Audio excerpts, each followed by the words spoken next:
Yo, what up? This is now the 12th house, which later became Pisces. So, the 12th house is all about the imaginations, the dreams, the spirituality, the creativity, the abstract, the subconscious mind, the dream state. What else? You have the dream state, the imaginations, and the emotions. It's a water sign.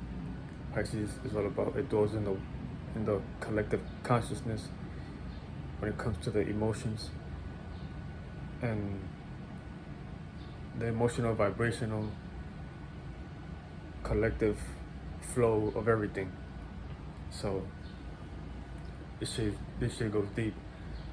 So it's the last sign before it became whole, and it's what's needed to become physical. So it can have some type of imagination and create itself in that aspect and manner. So we're doing this already through the subconscious mind. So whatever you're imagining, creating in your head, that it could be an illusion or a delusion. That's what the 12th house is. That's what Pisces energy is. Jupiterian energy and Neptune energy. So it's ruled by Jupiter, the experience, the morality,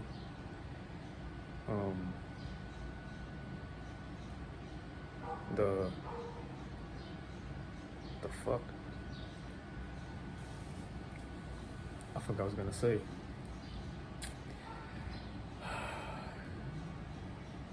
So yeah, the Jupiterian is all about knowledge and wisdom, so it's able to gain these things. And also, Neptune is here. It adds the influence of imagination, creativity, and illusions and delusions, and looking at morality and knowledge and wisdom in that manner. And it's a combination of these things. So it's ruled by Jupiter and co-ruled by Neptune. Neptune is a outer influence, but it adds extra emphasis and flavor to Jupiter. So when it comes to the sun signs, Pisces, or 12th house energies, these people are already consciously aware of the abstract imagination flow of reality. So it deals with the subconscious mind. They already pick up on these things vibrational wise, and you could already see, like, if depending on how wise you are as a Pisces, you're able to see the flow and the mechanisms of body language, and how the body language is tied to like how this person is operating within their mind, subconscious mind. So it is like you could see the illusions and the delusions within people. So it goes very deep in the waters. Like, it's mutable waters. It's able to scatter and connect with everything collectively. See people's emotional state of being, their mental state of being is like, it's everywhere. It's like it sees everything for what it is. It's like the natural flow, the current. That's what Pisces is. So you have a moon in Pisces. Let me finish Sun in Pisces. So if you're Sun in Pisces, this is what you're consciously aware of. You're consciously aware of dreams, illusions, creativity, imagination, whether it's an illusion or delusion. So right off the bat, most these people can be artistic musicians. They can create abstract within their mind. They see the abstract within the cartoons, reality, you know, structures of the building. Like that's what the imagination is, the creativity of anything, the flow, like anything catch your eye, and it can be something creative in your eyes. So Pisces have more percentage level of seeing these things if you have this in your sun sign, if you're consciously aware of these things. So in the moon sign, you feel like you have to be in your imaginations, in your intuition, in your creativity, into spirituality, morality, things of that nature. So yeah, these people feel like they have to be creative and mutable and adapt to the flow of abstract and just imaginations and creativity in general. You know, that's what makes them feel comfortable as a moon sign. So let's say we have a Mercury here, which is my alignment is debilitated here. So with Mercury here, it rules Gemini and Virgo. It's all about the analytical, you know, the thinking, the squares, making sense out of things, you know, pinpointing perspectives, and, you know, just left brain thinking type of shit, and practical sense, making sense out of things, you know. With Pisces here, it's able to do all of those things, but it can go overboard with the imaginations and the abstract, and it can be so out there and mutable, and, you know, it can get lost in its imaginations and thoughts, because it's always, from my perspective, it's like it's debilitated. So it's like kind of, it can be hard to control. Well, it's easy to control now. Back then, when I didn't know what you know, when I was in my spiritual journey, you know, I was thinking a lot. I was into a lot of information, you know, trying to digest a lot of information, and, you know, these things can overwhelm us. And with my Pisces alignment, you know, I'm always adapting and being mutable and collecting so much shit that it can be overwhelming. But, you know, within time, it became easier to master, and, you know, it can be a gift. It's a gift now, but it can be a gift and a curse for Mercury and Pisces. It can drive you crazy. It can, you know, make you think things out of nowhere, which isn't really your thoughts. It could be collecting a lot of people's thoughts. If you have a Mercury and Pisces, much easier than any other sign, because it's mutable water. It deals with the subconscious. It's abstract. It's imagination. So it collects a lot of imagination. It creates a lot. It collects and adapts to a lot of flow energy, like subconscious imagination, flow energy, and, you know, that's also connected connected to the emotions, the waters. So it also deals with the emotions on the collective level, and yeah, so it can be a lot for Mercury and Pisces, because they're always thinking and having abstract thoughts. And also, since it's a water sign, it's connecting with those thoughts on a subconscious level. And, you know,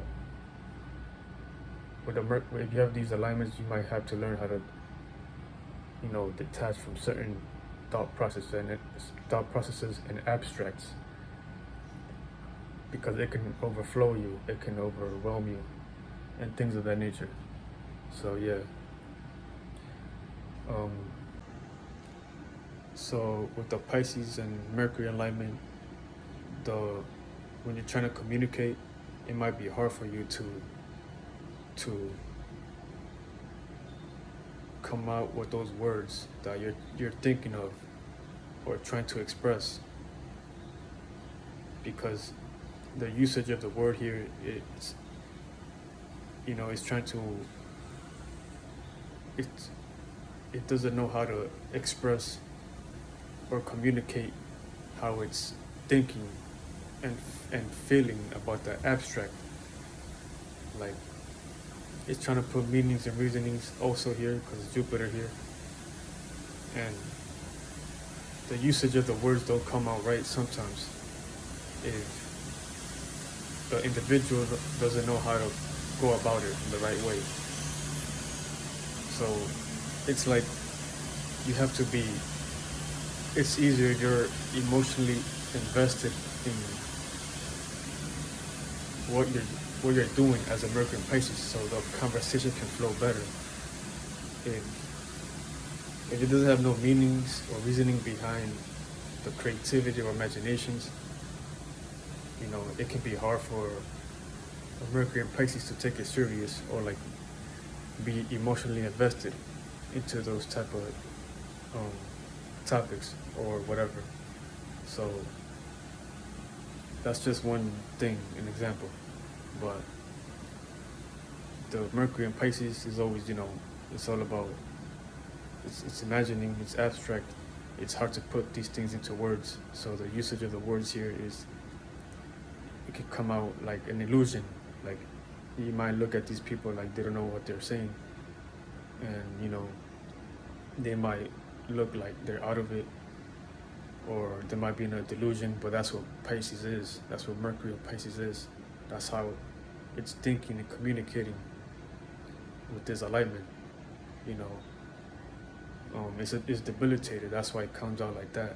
It's not in favor with Mercury. Mercury doesn't like to be here. So with people who are born in Mercury and Pisces, this is what Mercury has to, it has to deal with, it has to adapt to it in that type of manner so it can, you know, work at its best way it can. So it's just, it is what it is. So it deals with the, you know, the thought process, the subconscious mind. You know, it's like with this alignment, I feel like I'm already here in the subconscious mind. You know, constantly about abstract thoughts and thinking about imagination and creativity, whether that's art and music, you know, astrology, spirituality, morality. So yeah, expansion and growth. But yeah, I guess that's all. Oh yeah, and one more thing. Pisces is exalted in Venus. So with Venus here, Venus is all about appreciation, love, compromising, relating, you know, the love. You know, it deals with the feminine emotion aspect of, you know, just caring and things of that nature. So with Pisces here, Pisces is imagination, creativity, illusions, spirituality, morality, illusions and delusions. So with Venus here, it can, the emphasis it puts on love, it can be overboard, it can go really out there because it imagines, it imagines love. It's always projecting abstracts of love, creativity, and you know, it's mutable with this, so it's like expansions. It expands itself, and it's like free, like it loves and connects with everything. So it's exalted here, so it feels like it can love at its best, it can appreciate at its best, it can relate at its best, it can be mutable and adapt to it its best, and just, you know, appreciate and love everything with Pisces here, because the imaginations go far, the illusions and the delusions go far. So if you're, it depends what type of spirit you are, you can love what you love and go overboard with it, with your imaginations. So if you're in a delusion, you know, you can love the wrong things. You can be, you know, you might love somebody, and you know that person might take advantage of your love because you like to be all the way out there with your appreciation and love and relating, and you know, people can take advantage of that type of trait that you have as a Venus in Pisces. So for Venus and Pisces, you gotta be careful how you not to go to overboard with people who don't appreciate your energy and your vitality, and you know people's intent. You know, you like to connect, you like to appreciate, you know this it's exalted here in Venus and Pisces. So I hope I didn't leave nothing out, because my Mercury is in Pisces. All right, see you later.